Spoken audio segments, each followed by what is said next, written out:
Hi, Alan Stratton from Woodturning. Just in time I was reminded that it's Mother's Day coming up this week, and I need flowers for my wife. She deserves it after all. So let's make a spring flower. Since I'm a wood turner, it's got to be wood, but this one will be with petals opening outward, welcoming the bees in the springtime.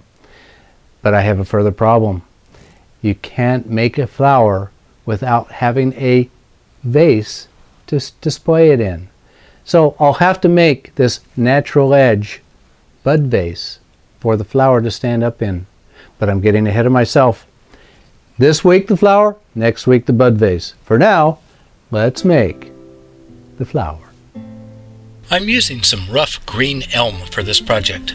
Other wood turners that I've seen turn flowers mark edges for the petals on two adjacent sides of a dimensioned piece of timber, then cut slots for the petal edges.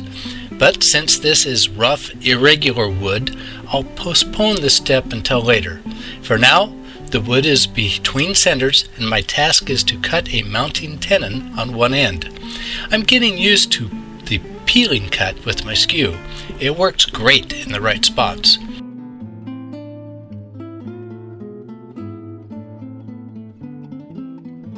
Next I'll trim the end, actually a bit more than a trim, in preparation for drilling out the center of the flower.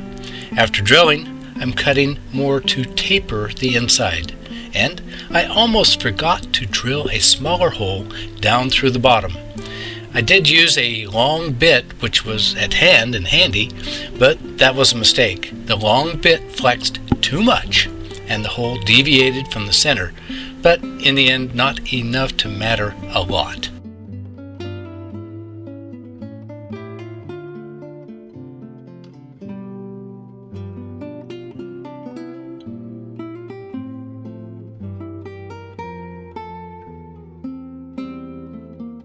Now for the exterior. I'm not going to just hog off the corners, since I want the corners to be the tips of the petals. My petals will be turning upward and outward. I'll take it easy, since these could be fragile.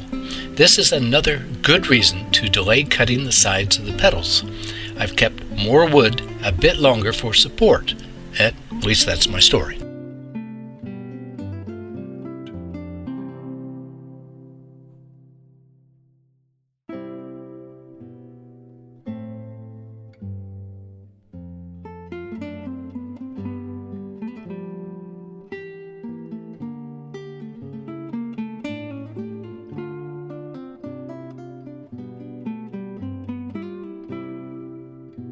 I'll sand the interior now. I'm finishing this flower with mineral oil and beeswax.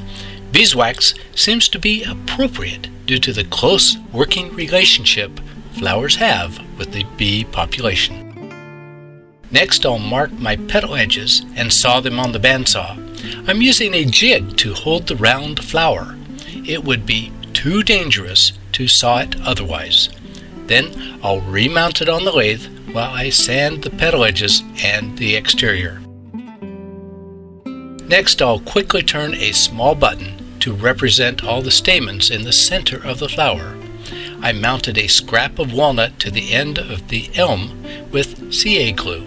I sized it to fit inside, which was really not a problem since once the flats were gone, there was plenty of room.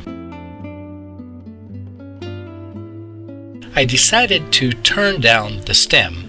The original 3/8" hole seemed just a bit large and chunky. With a little taper just below the flower, it looks great. Ah, a flower just in time for Mother's Day. Larry's video from the Tiny Trailer Workshop reminded me just in time. Next I'll have to turn a bud vase to put the flower in. I can't give my wife a flower without something to hold it. Please click the like button on this video and subscribe to both my website and YouTube channel. Always wear your face shield, at least for Mother's Day. It might start a good habit. Until next time, this is Alan Stratton from Woodturning.